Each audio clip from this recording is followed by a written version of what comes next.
What's going on, everybody? Cali Death Podcast back once again, episode 155. I am your host, Anthony Trapney. How y'all doing this week? I hope you're having a great week. I am joined by a resident homie. I got Casey Howard with me. What's going on, Casey? Let me unmute. Hey, let's go. And today we're joined by a very special guest, somebody who I came across in my early years. Well, yeah, my early years of knowing about technical death metal. I was he came in the Unique Leader dump of a compilation that I've probably cited many a times on the show. SOD magazine would give a compilation with their magazine, and 1 month was Unique Leader, and Psycroptic was on there, and it was a very standout track on that compilation, and it was mainly due to this man's voice. And I want to introduce y'all to Matthew Chalk, aka Chalky. What's going on, dude? We got frozen up. He's coming from Australia, so maybe we're having a technical difficulty, but we got him here. As soon as we figure out how we're gonna get him back on.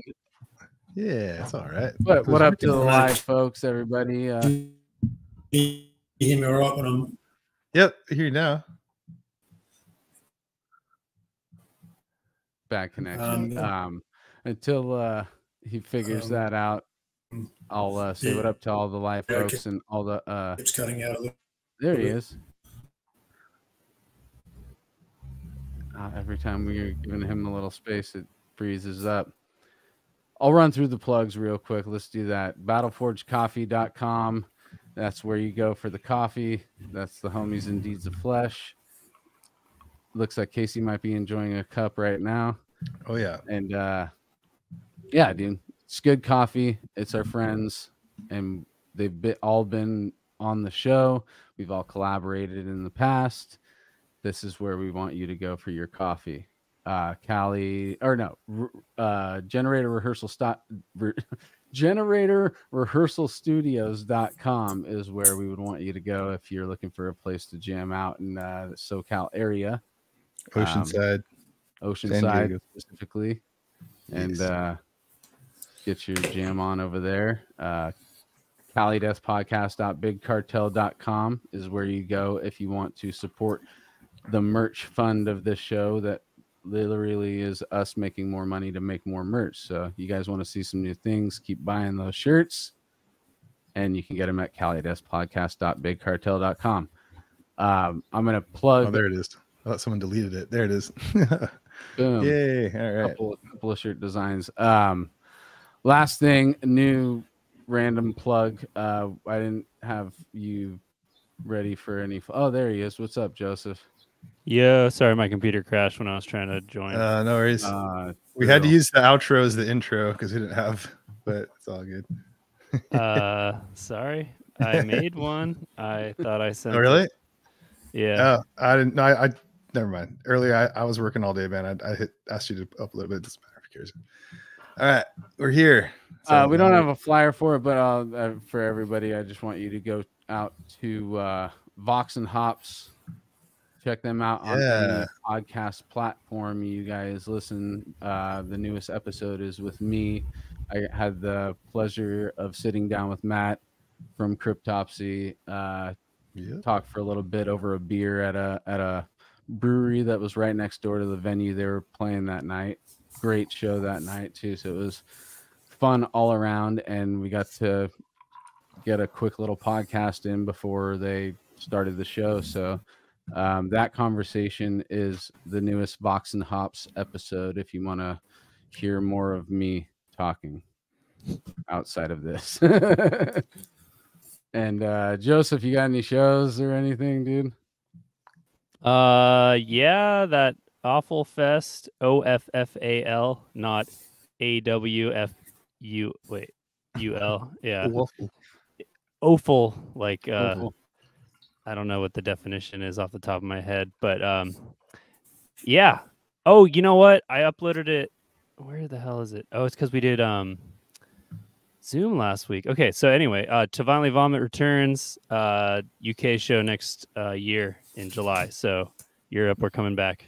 Nice. That is what I'm plugging. That rules. Shout out yeah. Diego. Shout out everybody in To Violently Vomit, and shout out Rancid Awful Productions. Hell yeah. And while we're on the plugging, thank you, Guttural Reef, in the chat for reminding me. I mentioned it on the Vox and Hops episode. I never plug where you can see this or hear this. If you want to see this live, it's at the twitch.tv/Cali Death Podcast. And if you want to see the video, if you're just an audio listener of YouTube, it's uploaded on our Cali Death Podcast YouTube page. And if you're a video and you just want to listen, then you can go to Apple Podcasts and Spotify and anywhere else. But yeah, I never plug that stuff, and I want to start plugging it. I mean, it's funny that we do this live, but we never really tell anybody that we do it live. We are live a lot. Yeah, every week, dude. Every Thursday. But yeah, dude, we're having some technical difficulties with Chalky, and I mean, I'm drinking non-alcoholic beers tonight too. I'm trying to stay sober for a bit. Hell yeah, dude. Let's see. California sober, still smoking plenty of weed, but hell yeah. So you've been jamming with Lucy and stuff. How were those shows recently? You did a show with Zenith Passes, right? Yeah. That was good, man. Yeah, that was a good show. Zenith Passage were awesome. They played like a lot of the new material from Date Elysium. That was cool to see. It's great to see Chris shred along Chris, along with the other all-time legends in the band. Totally. Yeah, that was the last show I did. And I can plug that Last of Lucy are playing another show in December in Orange County at Stages in Santa Ana. It is Ruin Fest on December 9th. They've been slowly rolling out the lineup. I don't know if the headliner has been announced yet. I don't even know who we're playing with apart from who's been announced yet. So I'm as excited as everybody else to see who we're playing with. But yeah, that'll be a good one in December. So last Lucy show of the year. Killer, dude. Yeah. So when you jam with Lucy, are you guys working on newer stuff? That do you guys play new material that isn't on any albums when you play live right now? Yes, we play. Half our set is from the forthcoming release that is called God Form, and will be out on Transcending Obscurity Records early next year. But killer, we've had it for a while, so yeah, we're stoked on it. Sick. Is Casey Chalky having issues? Oh, he's muted right now still. So with the Zenith Passage stuff, I was just thinking about that. You know, Derek's been a homie for a long time, and we met everybody else, you know, through the show and stuff. But we kind of had this. I had this quick, or not quick, but earlier connection with Chris. So I kind of look to Chris in the band more. Like I'm kind of rooting for him. Even though he's the guy who joined later, I kind of just am like, I always am stoked to see that he's flourishing in that environment, you know? Absolutely.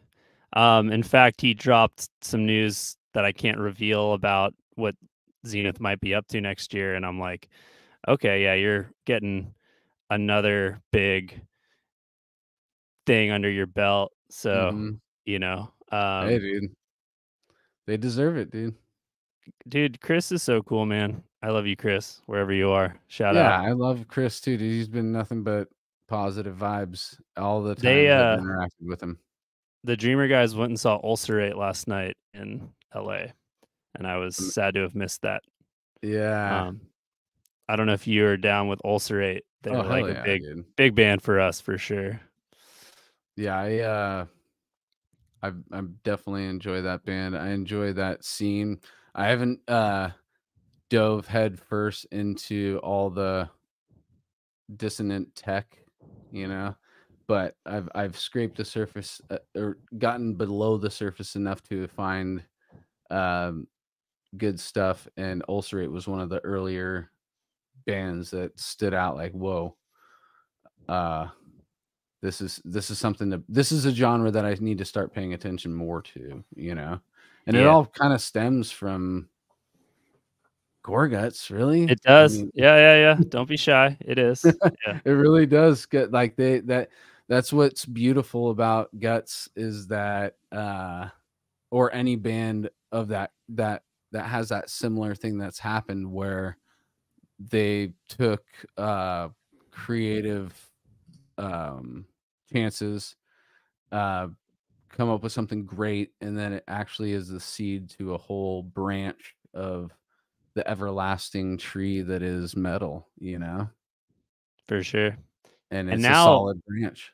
I think Ulcerate are kind of their own Gorguts, so to speak. Like there are a Hmm. lot of bands doing that, and I think they look to Ulcerate as one of the more elders Oh yeah. statesmen of that style. Um, and I saw them like 2015 or 16 when they might have been their first time in America. I don't know, probably not, but it was definitely the last time they were here. So that was like 7 years ago. So it's been a long time. Um, and Jamie St. Murat is like one of my big influences as a drummer. So yeah, I mean, hopefully they come back. Maybe a Gorguts Ulcerate tour at some point. Two bands that I missed this year that I would love to see again. It's you made me think of just like the second waves of things and how if we look at you know, a genre like black metal, for example, I like the second wave of the second wave. The the second wave was the shit, but what spawned after that is really where you know things get played with and sculpted and moved around and you really get to see something get, you know, blown out and really worked with, and so it's just it makes sense, you know. We got the Gore Guts as like the first, or you know, second, maybe second wave. There's probably dissonant stuff before in extreme metal before that. I mean, Immolation for sure. I was gonna say Immolation are the other kind of touchstone band for that stuff. Right. And yeah, I think that when yeah, those second waves are when it really starts to at least pick up speed. You see Yeah, it's I hear you. possible. I think shout out to the vocalist of Surreption who talked about you can invent a genre or you can perfect a genre, and it's second wave that tends to do the perfecting of a style, and that is a hugely important thing. What's up, dude? What's up, Matt? Matthew Chalk. Can you hear us? Matthew Chalk. Can you hear me? We've That's got the main thing. intro if we want to just give this one a fresh start. It's uploaded. Go for it, man, if you want Can to. you hear me? Can you just tell Yeah. me if you can hear me okay, though? Because I Yeah. don't really have myself in my... Yeah, we can hear you. Cool. All right, here we go. Let's start this.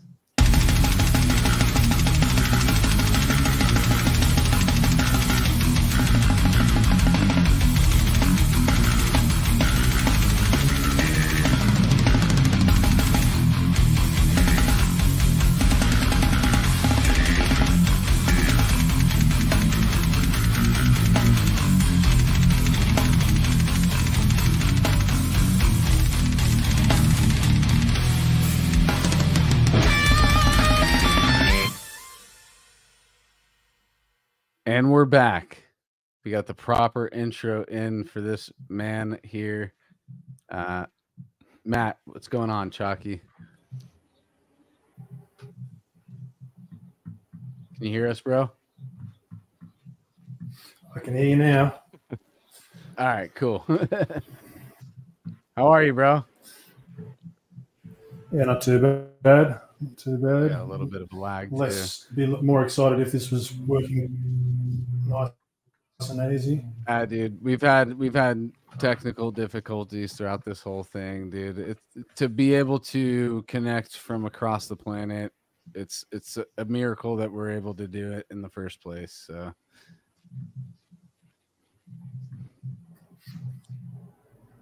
big old lag. Damn, this is gonna make it difficult if we have that lag. Either way, let's try and work with it. If it doesn't work, we can always try and do something else. But thank you so much for giving us your time, Chalky.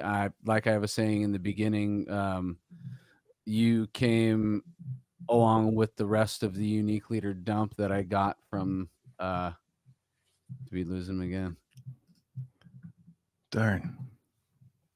It's all good. Yeah. I with the track record, even though we've had technical difficulties, we haven't had many where it completely wouldn't work. So eventually, is he doing like the whole computer restart thing right now? Yeah, he's trying some different setups. So we'll Okay. yeah. Unfortunate we didn't get a chance to test it out before. And Joel's, I guess, not here. I didn't know. So we're kind of last minute on this. So unfortunately, It's all good. I'm None of us trying are to hold working, all my so- Psycroptic talk and all that Yeah. other shit for when he's on. So Yeah. But what we were talking about before he jumped on, what was So- it? Either way, dude. Thanks for everybody in the chat who's hanging out with us right now. We'll get to let's see what the chat's doing right now. We got some shout outs to the legend Kings. I guess that's us. And then we've got oh hell yeah. we got Ian in here. Shout out Ian. We got Machete Eddie. Eddie. I see Sam Lanyon. What up? Want to get Sam on soon. Joel's in there. He's on a plane. He's up near the top. Yeah. This motherfucker globe trotting instead of being on the show with us, dude. If you got internet to hit us up on the chat, dude, you should be in here right now on the plane, dude. Yeah, he should be. He's going to Vegas, I think. Isn't that what he said? Yeah, I don't know what he's going there for though. Mm-hmm. I'm just reading through the comment, dude. Machete Eddie, dude, you never got into Gorguts, or you never actually gave it a listen. One of the two. I would find it a little strange that. Well, no, I shouldn't. That's me being elitist. If you're not getting into Gorguts, you're not getting into Gorguts. But I just would think that, you know, you would find something in there. Well, I have this somewhat heterodox opinion within the technical death world that I'm not as big on the Obscura from Wisdom to Hate era as everyone else. So I like the first two and the last two more. And a lot of people think that they had that kind of peak in the middle. So that's my take. I am not as big on the skronk, and I like power chords, man. Yeah. So, but I think that they kind of got something right in the later epic Colored Sands era that they kept going for what it's worth. So I think you should re-listen to From Wisdom to Hate. I think that if you come back, I don't know how long it's been since you've listened to that album, but it actually is a nice blend between previous Gorguts styles, you know, including it's definitely not as out there as Obscura. Obscura is its own thing, and I'm glad that I did experience Considered Dead and Erosion to Sanity before I came to Obscura. There we go. Oh, that looks like it's working. Can you hear us okay? Yeah, that's working. Sorry about that, man. Yeah, it looks like we're good. You know, getting any. No, this is perfect now. Looks great. Yeah. Yeah. That shit behind me. Look at this fucking room. on lucky order. Nice collection. There's a shelf. Here's some shit I don't need. Put it on there. Leave it forever. You should see what my room looks like when I take out this virtual background. Oh, that's nice. Yeah, I was wondering because I saw that looked like the one Charlie had the other week. So yeah. And I'm not even at my own place. I'm at Mike Gilbert's house. If you saw where I usually do it from, I'm in a old industrial. What up? Yep. Hell yeah. Old industrial building in South San Francisco, and then I used to. Yeah, dude. All right. Well, none of us have cared about our backgrounds the whole time. We have the great Chalky here. Let's let him talk for a second. We've been talking. Ask a question. We have been chatting. Chalky, dude. Thank you so much for giving us your time, dude. Let's get some plugs out of the way first, dude. Where do you want people to go to check out what you've been up to? Don't care, bro. I'm here to talk. I don't really like plugging myself. So okay. Just if people know what I'm up to, they know, and if they don't, they don't. And that's if I can. Sucks to be them, I guess. All right. Well, then we're here to talk, bro. So how are you, dude? About what I've been up to, but I'll let you guys ask the questions. I don't really know how you do, whether you just talk on this or whether you ask questions and that. We're just hanging, dude. We're literally just hanging out with you, brother. Sweet. Just want to bring you on the show and get to know you as a person, and obviously give you our praise. You were still are a unique voice in our little bubble of the universe, and it's something that I've enjoyed for the last 20 years. So I just wanted to thank you in person and chat with you a little bit about life, dude. Yeah, I appreciate that. Like I sort of don't. This is the first podcast I've ever done. I've been asked many times. I don't really do this sort of stuff. Not because it bothers me. I don't have a problem doing it. It's just I don't. Well, I do have a problem. I don't want to do it. But it's like this was different because obviously, there's a bit of history here and whatever. So I just want to comment as well. Joseph's got very clear-looking skin. I like it. It's very smooth and sort of. He's the youngest one on the pod, so it makes sense. Yeah, he is the youngest, isn't he? Look at that. Like I feel like he's got a what do you call it? A routine. Like he gets to. Nope. This is just my natural blush from admiration at all the nice faces I'm looking at. So yeah, it's a pretty good bunch. I reckon that there's someone who's actually which way am I pointing that way? I don't even know which way. That's a more attractive face, obviously, a bit of a shape, glasses.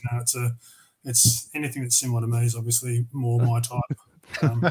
Well, yeah, dude, bald heads and beards. Hey, wait on. Oh man, a new contender has entered the arena. Yeah, dude. But yeah, dude, no, this is literally just a hangout, bro. Treat this like we're on tour and we're backstage. We're having a beer too, and there it is, dude. We got it all. Now it makes me even more curious about what actually is in that background. Now I can see you got some safety glasses there. Yeah, these are just like bloody. Oh, can I just ask? Is there any like a woodworking station? These are like woodworking glasses or something. These are my dad's. So. Kind of like, what happens if I swear? Is it like say whatever the fuck you want, dude? Well, that's good because I was about to comment on those glasses. Look like the sort of shit you have if you have like a, like a drill with a fucking dildo on the end of it, and you've just been going to town and stuff. Yeah, totally. Going to town, dude. Oh man. Dude, so all right, Chalky. My first question is, yes, we do have questions. I know it's just a chat, but I do want to ask you some questions. Good. What was like? I mean, it's the same question I ask everybody on this show.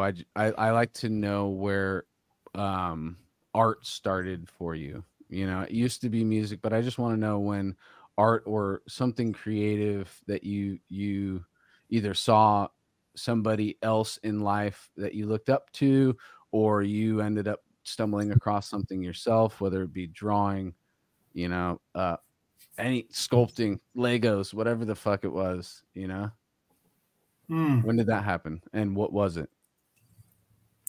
Yeah, if only my brain worked slower than what it does. I just the more you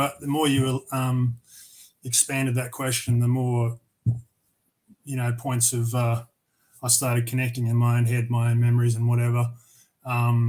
It's a pretty, like, my whole creative path, my connection to art would have come before I probably knew it. You know what I mean? It's like I was always intrigued by anything that was other than, what's the word? Like anything that was other than reality. You know what I mean? Things that were in the ether, that were outside of ourselves. And so anything that was created and stuff was always kind of it was a pretty big thing for me. And I remember like being a kid and watching like heaps of like cartoons and stuff like like the original Astro Boy and Voltron and Transformers and all that kind of jive. And then there was like some pretty cool books that, you know, my parents would buy, just books, and I'd always be I was pretty obsessed with dinosaurs when I was a kid. So I was kind of into like the archaeological and sort of paleontology type avenues as well. And I used to just sit around drawing dinosaurs and drawing whatever I could see. I used to do heaps of drawings and then music just drew me for whatever reason. Like my parents, I'm adopted, right? So there you go. There's a scoop in case it's never been covered. But I'm adopted, so my parents weren't really musical or artistic or didn't like sports or anything, and everything that they didn't like, I kind of was drawn to. And it wasn't like I was rebelling. It was more that it was just a natural sort of draw for me. And I remember I think I was probably like 8 or 9 years old, and just certain music would really connect with me. And then I remember just hearing like Motley Crue or something like that. That was kind of when Motley Crue really kind of broke in Australia. And with like the Dr. Feelgood album. And I remember like hearing Kickstart My Heart and just wanting to like kickstart everyone's asses in the neighborhood, you know what I'm saying? So I was like, oh, this is pretty cool, and something kind of, definitely something was born in me at that point. And the other thing was I was sort of forced to play music from when I was young. So I'm a classically trained pianist. So I learnt piano from when I was like 6 or something years old to when I was 12. So I was trained by like proper, professional, classical music cats. And so although your parents weren't musical and all that, they still supported your drive to want to learn that. Because obviously being at 6, they had it was never about that. My parents are old school, man. They're old school. So like it was seen like, like they're probably only 2 generations from England, or I don't know, whatever the fuck. And basically it's a thing about a rounded person. So you want to learn how to fix a car, you want to learn how to, make your own food, and you want to learn, and then it was just like artistic. It's not even the art of it. It's about making a rounded person. And I think that was something in there, in history of like, learning the piano, like that whole kind of like, it's a bit of a cultural thing in certain parts of England where the kids go and learn an instrument when they're young. It's like something to do with development, whether it's mental or, whatever. I guess maybe every so often, parents can make money off their kids. I don't know, but like I think it was just, I think it was just like a freaking, it was just part of. I think they probably had that done. It's just like a generational thing with them. They just whatever. So I took to it real fast, like piano. Like I learnt piano and organ, proper organ and stuff, and pipe organ and stuff. And I was like a supposedly a prodigy at that stuff. So it was the problem was I didn't stick to it, because once I hit 11 or 12, I'm like, no, electric guitar, like piano's not going to get the things that were on my mind when I was 12 and I was starting to think about. I'm thinking, right.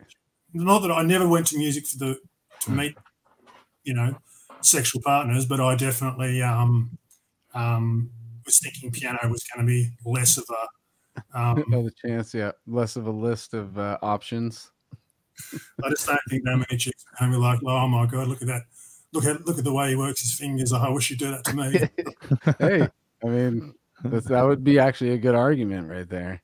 Well, I think nowadays there's probably like an OnlyFans / piano fingers or something like that. So I don't know. Like I'm sure someone's out there making a buck off their piano finger skills. There's something out there for everybody, dude.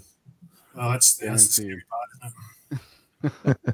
All right. So you said electric guitar was what brought you out of that, but I also want to know what kind of music were you introduced to the electric guitar, and what was really making you want to make the transition from piano to guitar?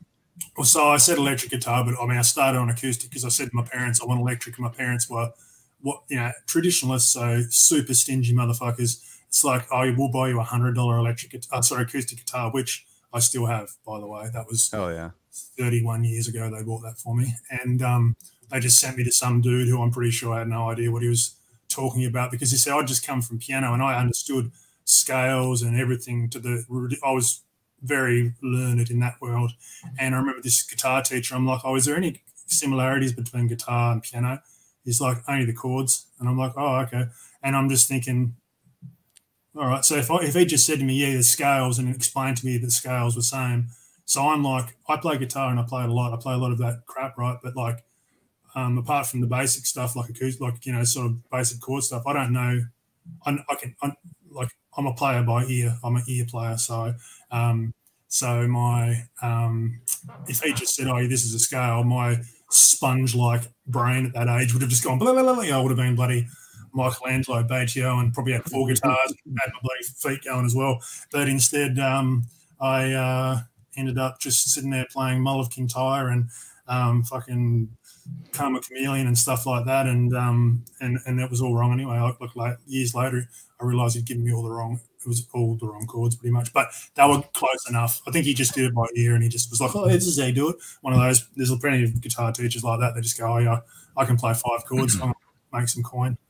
But yeah, so basically I just I really wanted to, I think it was all that stuff, because when I was in primary school, which is what we call grade 1 to 6 here, so I was like 10, 11 years old. I was into like Motley Crue, Metallica, Guns N' Roses, Danger, Poison, LA Guns, fucking. There's a bunch of other crap as well, but that was sort of my staple. So I'll be a little bit maybe starting to edge towards Megadeth and that, but because we're talking like 1988, 89, so all those bands had really just kind of broken out here. And then I was just hearing all that sort of stuff, and I said to Mum and Dad, "Can I get a electric guitar?" And they're like, "No." So then I started learning acoustic, and then I had to buy my own. Had to go and earn my pocket money to buy my first guitar myself. How'd you get that? How'd you acquire that money? Just Tasmania's a strange place, man. So I used to I sort of worked for my parents, like they had a really big farm, huge farm, and it was a primary produce farm, so sheep and cattle, and then they had some crops and stuff, and I was getting to that age where I'm like, I don't want to fucking go and help you dig that shit or fucking bundle up that crap, and they'd be like, all right, we'll give you $5 a week to do essentially slave labor. I'd just go out and I'd load the hay and I'd do this and that, and I'd chop some wood and just all the crap that they didn't want to do pretty much. And I'd do that, and then they'd pay me $5 a week, and then every so often there'd be some extravagant day of work that I was absolutely refusing to do. And so I'll give you an extra 5 or 10. So I started just squirreling that away. And then I did, when I was, I think 12 or 13, I got a job in a secondhand store, cleaning fridges. All right. And some other tasks, but I'm pretty sure the guy he used to just drive around in the truck, chain smoking next to me, and then trying to get me to carry dresses and stuff out with him. And I'm like 6'3", right? And I'm kind of biggish now, but I was a twig back then. But I've always been this tall since I was 11, right? So I think he just thought, oh yeah, he's an adult, but I wasn't an adult. I was a kid carrying shit out of the fucking. But anyway, they used to give me like $10 a day or something like that. It was ridiculous. But anyway, so I scrounged together a bit of money and went and bought a Samick guitar that looked very much like Kurt Cobain's guitar, because that was, even though by the time I was 12, 13, I was massively into death metal and that, but I was also really into Nirvana and Pearl Jam and all that sort of grunge era kind of stuff too. So with the music that you're coming across, how are you being exposed to it? Is it friends? Is it other family members? Or are you just coming across it yourself? Yeah, so there was a There's a couple of ways. So there's a thing on ABC. There's a thing called ABC TV here, which is like our free-to-air broadcast. It's been around since literally the start of TV was existing in Australia, and it's free-to-air. Always was free-to-air back before fucking everything was streamed and that. And they used to have a show called Rage, which used to just play film clips overnight, and it was just all sorts of stuff. And they'd have some nights where it was metal and whatever. But then there was like in the morning you have your top 50. The top 50, which back in those days, back in the 90s and very late 80s, it was a real mixed bag of genres, like, because there was no streaming, no one was playing what was just popular. It was just whatever, like everything was based on what society was grabbing at, like everything back then was the quality of something was what got it broad, whereas nowadays people, it's just all marketing. Like a pile of shit sells more than something that's actually useful, because it's how much money you got behind marketing. And it was like that back then. There was good music in the top 50 and the top 100, and I'd hear it, and I'd hear Motley Crue, and I'd hear all that stuff. And so I'd go to so I started even at that age at 10 or 11 years old, and I just hit 12, and I started going to like little local music shops and stuff, and just buying it. And it was real early on when I realized that this local guy would let me play stuff. He used to play it over the loud. He changed that layer, like everyone had the headphones, but he actually used to let you chuck something on if you thought you were going to buy it. And so I'd go in and say, "Oh, can I hear this? Can I hear that?" And it originally, like, I'm not going to lie, it was based on, like, a lot of the times it was the cover art of something that made me want to hear it. But on top of all that, I had a next door neighbor who gave me 15 cassettes that he'd taped. They were just like, copies, like one tape onto another tape kind of thing. And I remember he played me all those, and that gave me a taste, and that had some stuff in it that I didn't fully understand at the time. Like, I remember I was 11, 12, and it took me another 6 to 8 months before I could get death metal in my head. But on these tapes, it had like Unleashed and Grave and all this other stuff. And I just remember kind of going, I couldn't hear it. I couldn't hear what was going on. It didn't repel me, but I couldn't understand. I couldn't hear the thing, and it was, yeah. But yeah, anyway, point being is that I used to go to that shop, Collector's Corner. It still exists in Burnie, Northwest Tasmania. The guy that owns it, still the same motherfucker all these years later. I think his name's Steve. Are you still going there? I think so. No, I mean, when I'm up in the Northwest, but I don't go up there very much. It's a bit of a different world. I live at the bottom of Tasmania. It's so crazy to me. Well, I say this is because we run across this so much, dude, being 155 episodes into this. And, we always like to hear the childhood and how this individual stumbled across this underground style of music, and it's always a gradual path that they find into it. And if you go too far ahead in that path, there's a confusion that happens because you didn't jump through all the hoops to understand certain things that, and you'll eventually understand them, but it's like metal has these gatekeeper either releases or styles that you kind of have to go through, and there's multiple ways to do that. But hearing you say you didn't fully understand the stuff on the mixtape,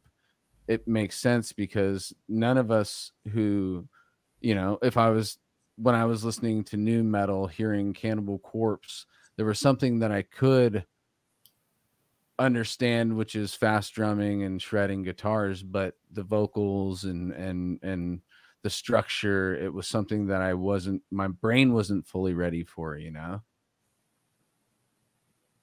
I was just adding to, what you were just saying. With you got to get through all the gates in order to understand certain things.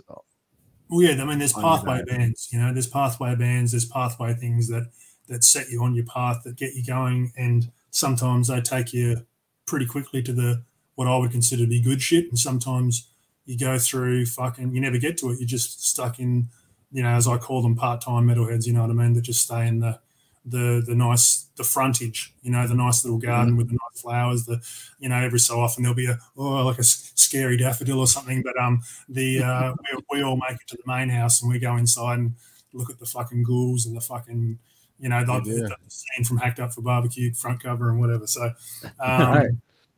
But I mean, I'm probably jumping ahead in what you're going to ask me about, but I talk about that in Psycroptic lyrics. There's a song on the Isle of Disenchantment and a song on Scepter where it's psychology and psychology. That was going to be the it is psychology, isn't it? Yeah, sorry, psychroptopath and psychology. I was doing it in the wrong order. And that's about the ethos of metal and about not just metal though, because I mean, for me, it's even if I talk in metal terms, like I'm into music very broadly, I'm mostly into metal. And it's funny because I'm wearing this top, but I don't listen to as much, death metal or tech death anyway these days. I still listen to a bit, but more of the older stuff, like most new stuff's a bit sort of fancy for my ears. But I've been more of a black metal guy the last 15 years, so I don't really listen to as much of that. But I mean, I've been a black metal guy the whole time, but the last 15 years, it's really drawn me. But I listen to all kinds of crap. So when I talk about music and experience, it's often I'm broadly talking because, there's been times where it's other music that's propelled me forward or propelled me sideways, which is what I think is the biggest thing, especially with musicians, I think, is whatever propels you sideways. Because forwards is one thing, but it's when you sort of strafe and you take that little step to the side and see a new direction. I think that's where you start finding interesting and more unique ways of presenting what you do and what paths you take or whatever. Yeah, I mean, when I say your path into metal, I mean, I'm also the same way as you, dude. I listen to so many styles of music, and I listen to them constantly that I only give a finite little slice of my music time to the type of music we actually play. And I do the same thing. I tend to go back into, our era or a little past or a little bit before it, because it has a nostalgic feel to it. And but with I lost my point. God damn it. What was that? What we were just saying something about that though. I was going to leave that. Oh, and the other styles of music. So that really is something that I respect musicians like Joseph, Casey, all these dudes that I've been able to work with, because they all have varied a plethora of styles of music that they all pick, because that's really what it is. It's everything that we are as an artist is just a combination of everything we've been exposed to, and then us trying to put our unique little fling on it that we at least think is unique. Well, real quick, I gotta say, I went to that King Crimson movie last night. The what's it called? Yeah, I'm super jealous about that, dude. In the court? Yeah, the Court of Kings. Yeah, duh. And so yeah, and it was fucking badass. And it was like a premiere, like one night thing, and then it's coming out a couple of weeks or months, I can't remember. But dude, it was my friend David got tickets for it, original guitarist of Odious, David, and we just went down and saw it in the theater. It was super fun. Anyways, the point is there's all these insane parts of Robert Fripp just all day long. He plays 5 hours a day at least on the guitar, and he's doing all these chromatic runs and crazy shit and he's just like this old guy, just in madman, dude, for like since the 60s, dude. And I was like, we were watching, I was just like, I mean, I knew this, but I didn't even really it just hit me. I was just like, he's influenced like all of our shit, like death metal, like he's like the most metal fucking guitarist. He's up there in his like suit, like sits in his chair with his like, and he's just like the most. That guy is fucking dude. Shout out to Robert Fripp, dude. So it's 5 hours a day shredding, and then the other 5 hours just doing stuff with his missus on those weird videos, right? Yeah, I know. Yep. Those Covers. I know. Yeah. Sounds like a good day, dude. Yeah. So once again, I'm going forward a bit, but so the band that I've done most recently, except for some secret stuff I'm working on, is obviously Mephistopheles, and we've always stated that King Crimson were in our influences. So if you ever find some of the old shit we did, because the band's been around a while, nearly 20 years now, even though it seems new to me, because I feel like I've just joined it, but it's been quite a while, even though since I've been involved. But our main influences and the bands and the guitarists, and like Benny, who also did some live playing with Spawn of Possession, he we're big on Mahavishnu Orchestra, you know, Stevie Wonder, fucking King Crimson, all that kind of shit. And, you know, Boston and fucking Kansas and all that kind of like slightly proggish stuff. Funnily enough, never really fully into Rush, which is usually trips people out, but I still can appreciate Rush. But there was other bands, but Mahavishnu Orchestra was the biggest one. That was number, like those guys are just off the dial. And do you have a favorite album of theirs? Probably no. I've got. It's always hard for me to decide which is my like the Inner Mounting Flame. Yeah, maybe. that's mine, dude. Yeah. Well, I was going to say either Inner Mounting Flame or Birds of Fire. Yeah, Birds of Fire is the like. They're the two. That's why I feel dirty saying one or the other. I feel like I'm cheating on the other one because I think there's tracks on each one that are just as cool. It's kind of, but it's easier to decide that those two are the best. Because if I talk about which my favorite Metallica albums are, then that's a lot harder because that changes every 6 months. So. Yeah. Anyway, I'll let you guys prompt me some more so I can. Yeah. I wanted to ask when you started kind of doing vocals or identifying as like vocalist, and then how that led you perhaps into Psycroptic. Yeah, that's a quick story. I was being sarcastic. It's not a quick story. So basically, what happened was when I was in high school, I was in grade, let's just say my age, I was about 13, and it was grade 7 or 8 here. And I just started high school. It was at the end of the first year of high school. And during the first year, I had like a run-in with this fella. His name's Gonad, all right? We had a run-in, and let's just say it was unpleasant.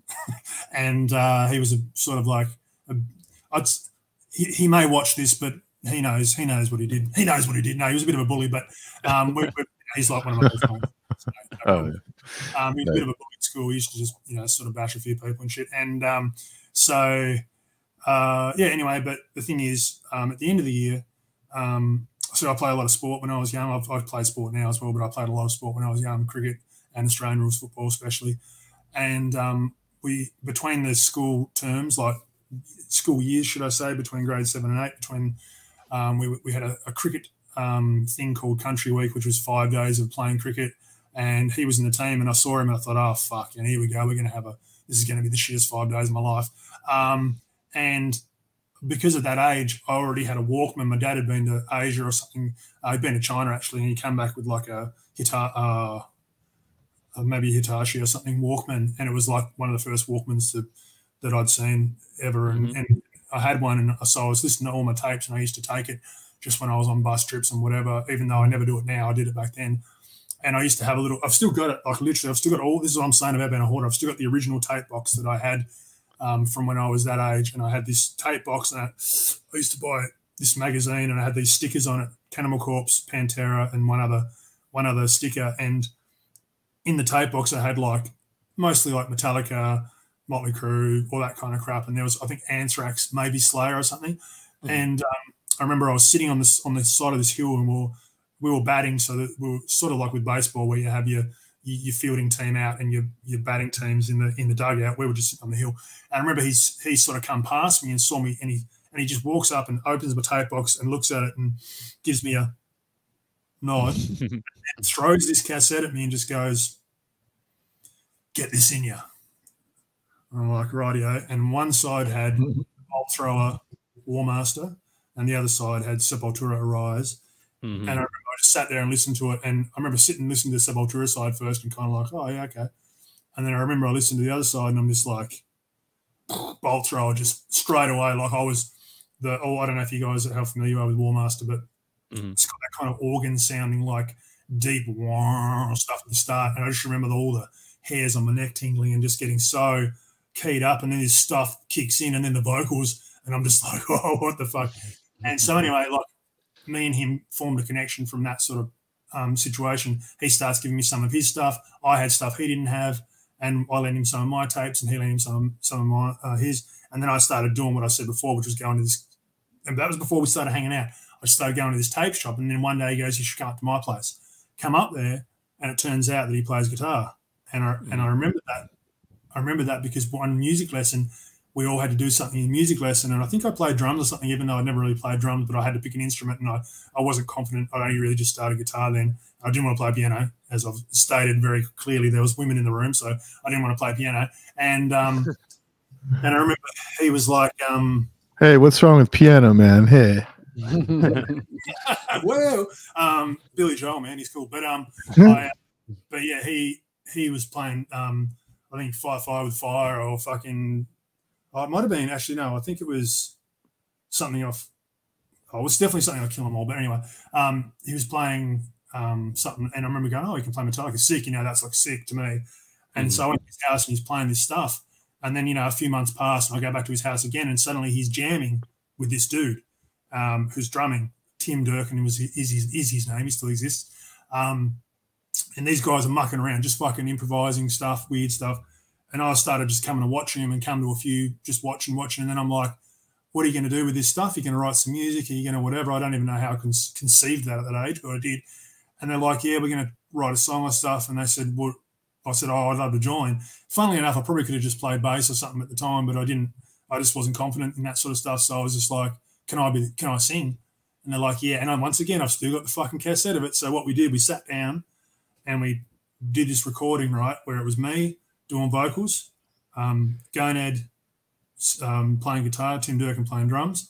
Then they switched around and it was Gonad on vocals, me on guitar, Durkin on drums, and then fucking Durkin on vocals, Gonad on drums, me on, so we were all kind of a little bit musical, bit sort of multi-instrumental, even though we were young. And and I had the worst vocals of all three of them. They'd never done vocals either. And mine was like, but like, we're literally, I'm not joking, you were holding a cassette player, old school, pressing, where's the fucking thing? Pressing the record button and singing into it. So there was no microphone, nothing. I'm just going,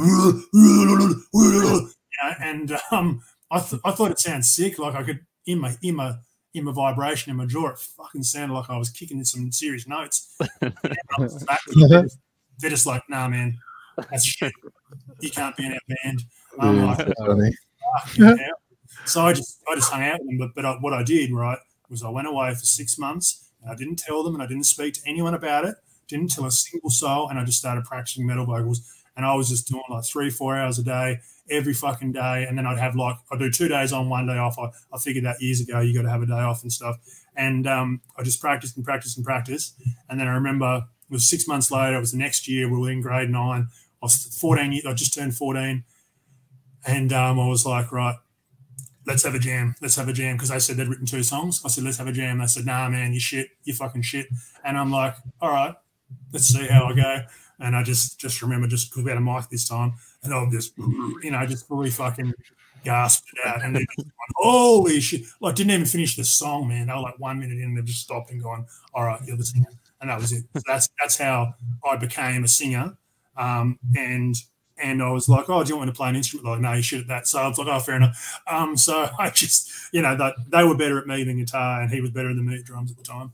And then, yeah, I just, so that's what did that unit stay together for a while and write more music?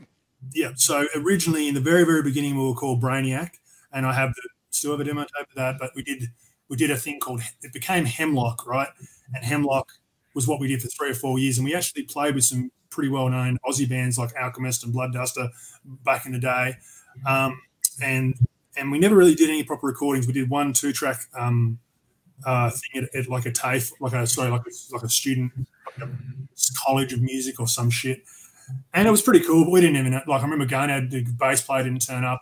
Fitzy didn't turn up, and Gonad to do the bass, but he didn't actually check the tuning on his guitar before he started recording the bass. So he'd finished the guitar and he put his guitar away and he comes out with the bass and he's like playing. I'm like, dude, that's fucking out of tune. He's like, I don't even know what I tuned to. We didn't tune to a fucking tune to whatever. Oh yeah, there's the E, and then go from the E, whatever the E was on. And so we had to try and get in tune by ear. And oh my god, the recording is pretty rough, but it's still cool. It's actually cool, man. And then yeah, so we did that band for 4 years, played a bunch of gigs, toured and did a bit of stuff, but only in our home state. We never played outside. And then and that was in the northern state, Burnie. And then, I started experimenting. I started just pure low vocals, nothing else, just low. And I think I was reasonably good at low vocals. Because that's all I focused on, and I think I was reasonably good at it. And I thought, yeah, this is my thing. I'll just be the lowest vocalist in the world. That was my plan. And there's some demo tapes of me early on where I think it was be up there with some of the lower vocals that I've heard anyway. But then I just was like, nah, this is fucking boring. Everyone does these vocals. And so that's when I started experimenting, adding a little high, adding a little weird stuff, little yell, little whatever. And then one day, like the pterodactyl, that's what I call it. I don't know if you guys know that, but that was something I did as a kid. Like I was 12 years old and I used to be able to do this inhaled vocal that you could hear like 200, 300 meters away. It's the loudest thing. And I remember I used to scream at these cunts and just get people's attention. And, whoa! People, like I'd drive past the car and scream, oh, people are, what the fuck? Thinking people were getting murdered and whatever. So that was pretty fun. And that's cool. So I thought I'll include that as well. So that became part of my vocal. So we did that for 4 years. And then I left Bernie because I was getting up to no good. I was in a bit of just hanging out with some bad dudes and stuff. So I moved to Hobart, which is where I live now. What age is that when you moved there? 18. I was 18. So I moved out of home when I was 16 into a share house with Gonad and someone else at the time when I was in Bernie. So I left my parents. I just had to get away from them. I couldn't handle it. I was too keen to just smoke bongs and fucking drink and do crazy shit. And they sort of wanted me out of the house. And in the end, I just, I left house and then I come down here because I just had to get away from that life. And I studied audio engineering for a year down here. And within a year, I met all the guys in Psycroptic who were playing in a different band at the time. Oh, 2 different bands actually. And then that came to pass. And then I joined that band because and I can tell you that story if you want, but I'll let you talk a bit. Yeah. I would love to hear that story. That's a perfect transition. Yeah. Yeah. The pterodactyl. I mean, well, I guess we should take a second and talk about the pterodactyl. Yeah. Yeah. I think all of our first introduction to Chalky was probably Scepter of the Ancients. Maybe when you guys had Disenchantment before, but I mean, I had them both, but definitely Scepter. And yeah, we got to talk about Scepter for a second. Yeah. So well, before sorry, go ahead. That's all I wanted to say. Just like iconic fucking vocal performance, like sticks out as one of the most important records for me getting into metal, and the range inspired every vocalist I know. Is just like, yeah, Chalky fucking wrote the book. I remember distinctly when I met Matt Sotelo from Decrepit Birth, and we recorded our first Odious album in March of 2004, and he like took us out back. We were out like smoking cigarettes or whatever, and he like he was like 2 albums. He's like, you guys, there's 2 albums you need to fucking listen to. You never heard of these bands, but you gotta check them out. And one was Scepter of the Ancients, Psycroptic, and the other was the first Necrophagist, Onset, whatever. And and he was just totally like fucking all about Psycroptic, dude. And we were just like, this band's from Australia. Like we didn't even, we're just like, and like the tightness of the guitars and everything. He was just like, that's like the gnarliest. This band is like the best band like ever. And so, yeah. Anyways. Well, still, a lot of people still don't realize that when we recorded the first album, Joe was like 15 years old. That's crazy. Yeah. Right? When we recorded Scepter, Joe was 18 or 19. And it's actually funny because I know that Joe and Dave can play. Like I'm well aware that they can play, but it took me quite a few years to realize how good Joe is, like rhythmically. Like I know he's a tight guitarist, but he's tighter than nearly anyone else out there. And I don't even hang out with these dudes or talk to them really anymore at all. Like we have nothing to do with each other. So me singing their praises is not something I would generally do. But but Joe, his right hand is just so ridiculous. And whenever I see somebody trying to, play a Psycroptic song on guitar, that's always the problem. They can often get the notes. Yeah, I can get the time, even the timing. But trying to get that, like just because he uses like a certain style of picking that a lot of people can't get their head around and stuff. So he's a very talented guitarist. But you can even notice that on Isles too, and knowing that he's 15 at that time. 15. it blows me away when you listen to how tight he already was at that age, and then yeah, we get to Scepters, and it's just everything's in the pocket, dude. Yeah, it was real funny because when we did the album I'll Come Out, it was real funny because Decapitated kind of came out around the same time, right? Winds of Creation or whatever the fuck that thing was called.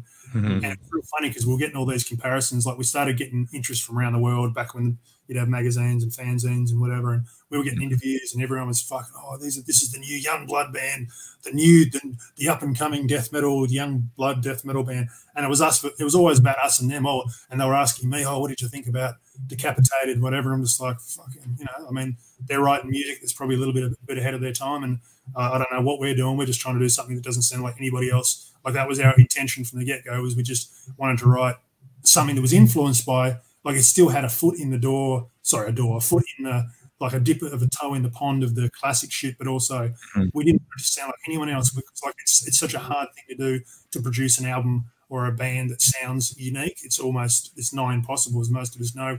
We've all been on albums that we listen to and we're proud of, but still listen back and can hear the slightly contrived nature of it. But I truly believe Psycroptic is quite a unique band, and I think that's kind of where that came from. That sort of like,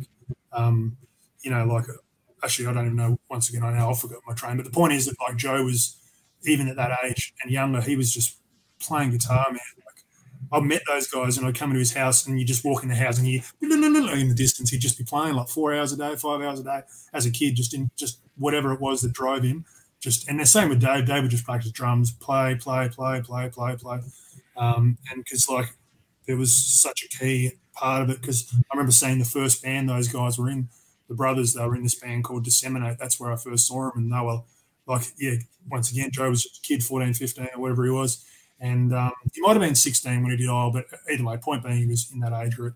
But 14, 15 when they did this thing, and Dave was 17, 18, and they did this band called Disseminate, and I saw him and I'm like, what the fuck? These guys are sick. But they weren't doing the same stuff then. But still, if you ever haven't heard that, it's a very unique album, like their little demo tape they put out, man. Holy crap. It's nothing sounds like it. So I mean those guys always had like a pretty unique sort of album. Nice. Yeah. Yeah. So, I mean, how much activity did those albums generate for you guys? Did you guys? We probably asked Dave when he was on, but how active were you? Were you guys touring as Psycroptic or? Well, I mean, it's I suppose like we didn't tour that quickly because we kind of did, like it felt like a long time. Like, I mean, we're talking about this particular band that was 6 years of my life that felt like 20. Like we did so much in that 6 years that, people still, every time I'm not joking, every week of my life, I get 5 minimum people messaging me, asking me about my role in that band, which is fine, but it's been 15 years. And I don't mind talking about it in a situation. I don't mind talking about it in general, but this is different because this is like, going over it's a memoir scenario type thing. Whereas, I just get random people it's still in their mind every week. Oh, what's that guy? What was that lyric about, man? I'm still dreaming about that shit. So anyway, but so it's probably, I mean, it's easy. Do you want me to just tell you the tale of how Psycroptic happened? Please. Yeah. Did you get anything like that from? I didn't really realize Dave had done this. I assumed he would have, but did you get anything like that from him, or was he pretty cagey about it? What's crazy about this thing, dude, is we do, an average of 3 hours or so with everybody, and we've done 155 episodes. So it's really hard to pinpoint. It was like he was early on too. Like, he was in the 20s, so that was over 2 years ago that we interviewed Dave. So. Yeah, I see how it is. Look, so basically that's good then. But I don't. Yeah, I mean, you should remember every second of it. What are you talking about? But so I'm going to do. I'll tell you the tale. So basically, I moved to Hobart, and I was still technically in Hemlock, but the band kind of changed. And just so you know, Hemlock did eventually become another band called Three Victims. And I don't know if you ever heard Three Victims. They did an EP called Loathing Societal Conformities, and it kind of got somewhere, and it's fucking sick actually. So if you ever want to hear it, it kind of became kind of like very sort of dying fetus, vomit remnants, sort of chuggy kind of rhythmical, very rhythmical death metal. When we started, we were a bit more broad because our biggest influence back then was Intense Hammer Age, and they were pretty broad back then. But anyway, so I'd moved to Hobart. I was doing an audio engineering course, which I got almost all the way through. I just missed the exams because I just started fucking smoking bongs again. So I had I had about a year off the bongs, which really helped my life. And then I was back on them and pretty hard, and I kind of can't do things casually. So anyway, so I was like smoking and doing whatever, and then I started to go to gigs, and I saw like Dave and Joe's other band Disseminate, and they had this vocalist who's a really cool person and really cool vocals. Except for me, I heard other flavors over the music, and I never intended on usurping her at all. It was never something like that. It was just that their bass player went to Europe because he was a sound guy. He went to Europe on tour, and they were working on this new music that apparently the bass player didn't like, and so they were talking about starting a side band. And yeah, I just said I'll come around and have a jam. And the thing is, what had happened though is I got up on stage with them and did it when their old band. I used to get up and do a guest vocal on some songs sometimes. Just jump on stage and sing this one particular song of theirs that I thought was sick. And like, I don't really want to tell this story, but I'll tell it. So, Dave has this story because like we don't really talk that much now. None of me and those guys were not like tight or anything, but we were once upon a time. And he has this story he used to tell about when we first met, and I come up to them, and I don't think it exactly went like this, but his version is along the lines of that. I come up to them and said, "Oh, hey man, pretty cool band," and they were like, "Oh, thanks." After a gig, I was like, "Pretty cool band," and I'm like, "Yeah, your vocalist is all right too." And they said, "Oh, you think she?" "Yeah, oh yeah, cool, man, thanks." And I said, "But you haven't heard me yet," or something like that. Like I just fucking said some arrogant shit. Now I guarantee it would have been, at that age I was a bit of a fuckwit, but I guarantee I would have said something along those lines. But I don't think it was exactly like that. But anyway, that got their interest because they're just like, "Who is this fucking joke? Who is this joke?" Like just some dude coming up to us. And anyway, so I just said one day, "Can I get up on stage? I love that song. I love that demo you did." And yeah, I used to get up. And then the bass player went on holiday. They took a break from jamming with Disseminate, which was the band's name, as I said before. And yeah, I just started having a jam with them. First jam, we were like, "Yeah, this is fucking it." And then we had to find a bass player, and we had a couple of ideas. But Joe had been, a school band called Dionysus, which had a guy who called Cam, which obviously Cam Grant became the bass player. Cam was in a band called Phantasmagoria, which became Magoria, which also Pepiot, who sings now, was in. So there's these two or three sort of like bands that were like the bedrock of all the Hobart metal bands for a while there. And then they're like, "Oh, Cam, I think Cam's the man to come and play bass," even though he was a guitarist in the other band. And so yeah, he came in and tried out, and straight away we're like, "Yeah, this is it. This is the unit." So then we just started working on an original music. We had a couple of songs that we got together pretty fast. They'd sort of half written them, and then once me and Cam became involved, we contributed as well in different ways. I never really come up with riffs or anything, but I come up with structures and ideas, and often would like sort of prompt like, "Oh, where the song should go, we should have a riff like this," that sort of orchestration kind of shit. And Cam actually come up with some legit riffs and wrote starts of songs, and like that first bit of Psychroptic and stuff I know was all Cam's writing. And then we did that, and that was just going to be a demo. That album was just going to be a demo, and then we just thought, fuck it, we've got 9 songs, let's make it an album, put it out. And as soon as we put that out, it got played. There's a radio station out here called Triple J, and it's the biggest radio station in the country, still is. And the metal show got behind us and started playing it, and then we started straight away within a week, emails coming in, "Come and play this thing and that thing." So pretty soon after Oil came out, we went and we started playing interstate, and that's when we started. That was just the beginning, and everything just started happening, and we were just going around the country every other fucking month, just touring. And then when Scepter came out, it increased by so much more. And then we started being able to say, hey, fucking pay us to come, instead of going on tour and coming home, fucking eating bloody, fucking plain bread for fucking a month to live, like you come back and actually didn't have to be like that. So, but yeah, things changed. But yeah, so we really started playing a lot of shows after. So who approached you guys from Unique Leader? So they obviously heard Isle and wanted to sign. So when we did, I might be wrong on this because me and Dave, when I was in the band, me and Dave essentially managed it and did all the bookings and everything we ever did. So he handled some things, I handled others, but a lot of it we'd share sort of those tasks. And I remember like when I'll come out, man, we sent that shit out to I think we did like 40, 50 labels that we thought were worth a fucking pinch. And there was about 4 or 5 labels that came back and said, oh, not too bad. I can't remember who it was, couldn't tell you. I don't know if it was Unique Leader, but all I know is that when Scepter came out, we thought we had a pretty strong product. We thought we'd made something kind of special.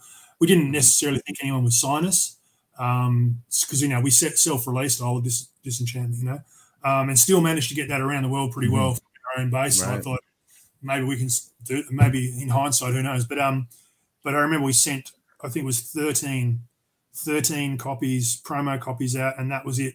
Because we made a mistake last time where we sent it out and then we hadn't waited for replies and we just put it out ourselves. And there was one dude that was like, oh, I probably would have done it, but it's already fucking out. So what's the point, So we just thought we'd send them out and we'd sit on it for a bit.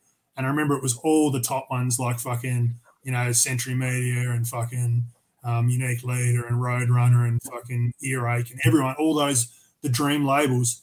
And I remember we got interest from 3 or 4 labels straight away, and Unique Leader, because they were excited. I don't think they reached out to us from my memory. I think it was purely us sending that off, and they were like, this fits there. They had that sort of sound that they were pushing a lot at the time. Mm-hmm. And I remember thinking, okay, I can't remember what was already out on Unique Leader by that point, but within a year or 2 years, it was all that stuff like Severed Savior, fucking Disgorge, fucking obviously I think, it would have been Deeds of Flesh. Deeds of Flesh is what would have been out already for sure. And for us, Deeds of Flesh were a pretty big band. Right. Like we just loved it. We just thought it was sick. We never really aspired to be like them, but fucking Mike Hamilton's drumming and shit on that stuff was, once Mike joined, I just thought he was fucking sick. And then obviously like Spawn of Possession and fucking Pyemia, fucking the other thing that was connected to Pyemia. What was that? It had the same drummer. Disavowed. Oh yeah. Perceptive Deception or whatever, all that stuff. So there was just so much stuff, and we're just like, this is where we need to live. This is the label we need to be on. And obviously, you dream of the bigger labels, but you're not going to necessarily get the same support if you're on too big of a label. So it just seemed perfect for what we wanted to do. And and fuck, man, it was so we just went, let's go with fucking Unique Leader, and then literally within a year we brought me and Dave did our first tour as a bookers of a tour, and we brought the Deeds guys to Australia and toured them, and we toured with them around the country. So it was the first time meeting anyone from that family of stuff. Pretty sick to me. It's funny that you say family. Oh, sorry, Casey, go ahead. Oh no, just adding. Okay, go ahead. It's funny that you said family, because that's exactly what I was thinking. Because there was there would be parties in Santa Cruz where there's members of 3 or 4 Unique Leader bands listening to Psycroptic and just being like, this shit is fucking sick, So it's like, it is family. You feel like, although you're over in Australia, that we have this kind of brotherhood that was happening for those bands at that time. We're like, oh, dude, we're all sick and we're all on the same label. We're all like, there was a point where you could blindly go buy the next Unique Leader release and it would be sick. Oh, blind. Yeah, fucking oath, man. You never had to even listen to it. It was just the best. And that's the thing, like people like, even like KC or whatever, right?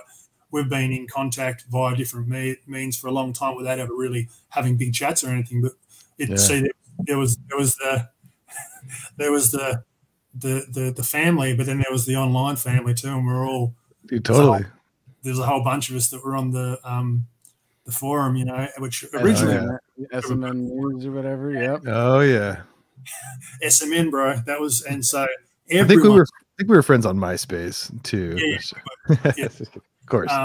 But everyone was on SMN Decrepit Birth Forum, which obviously eventually became Death Metal Discussion. But that was crazy because every fucking band that was worth a pinch of shit was on there. Like Mike Majewski was on there. Fucking KC was on there. What was that dude's name? Joel was on there. What was the band that did Muay Ladyboys or something like? What was that fucking grind band from New York called? I think the bass player dude was on there. Anyway, he was on there, whoever he was. Jesse from Incinerate was on there. Obviously Matt Sotelo was on there, and Mike was on there, and just everyone, just every band. Dennis was on there. Dennis from Spawn and whatever. It was literally every single Unique Leader band had at least one representative minimum on that fucking page, and everyone used to just chat and get into arguments and talk shit.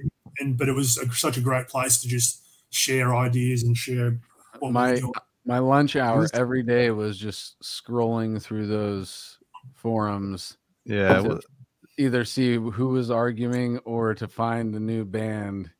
Yeah, there would people. That was the coolest thing. People would post like, "Dude, check this shit out." And then everyone would just, and it was just like, "Oh, I didn't even know." And yeah, dude, like it was like really good for a while, and then I feel like at the very end it got all weird. Like it got kind of shitty. I got banned. Do you remember when I got banned? Oh, you got banned? Yeah, oh, that's dude, the dude who crazy. ran Crucified Coma, right? Oh yeah. Man, he was a character, dude. Yeah, well, he fucking hated me. Because I kind of me too, dude. I kind of called out people nowadays. All right, there's people getting literally cancelled for anything, right? Getting cancelled, and I don't really like using the phrase woke, but there's a degree of wokeism that's affecting everyone's ability to just fucking exist within their own spheres. And back then, I kind of made a thing to sort of say, hey, you know, some people were just being assholes on there, and I made a bit of a thing saying, hey, just chill out, because one day people are going to fucking hate this. People are going to get really fucking upset about being talked to. And I remember like any fucking troll back in the day would say, oh, it's just the internet, man. People used to use that as an excuse. It's just the internet. And maybe it is an excuse. I don't know. But anyway, back then, but he used to fucking hate me because I'd always call him out on being a bully. And I'd tell him he was just knew fucking nothing about anything. And eventually he changed my name to some fuck like Pussy Man, or I don't know, some fuck. Change your name. I remember when he would do that, dude. That's so funny. Come back, but I had strict rules about what I was going to say. Oh my god. Oh my god, dude. It was that's hilarious. He was an admin, but he was. Oh yeah, totally. Yeah, Overlord, right? Was that? I can't remember. It was Brian. It was Brian. Somebody, definitely Brian, because he was in the scenes. I think he was friends. Do you remember fucking what's the dude's name that played in Zealotry? I don't know. Roman? Remember Roman? That's right. Yeah. I remember that band name from the forums, though, Zealotry.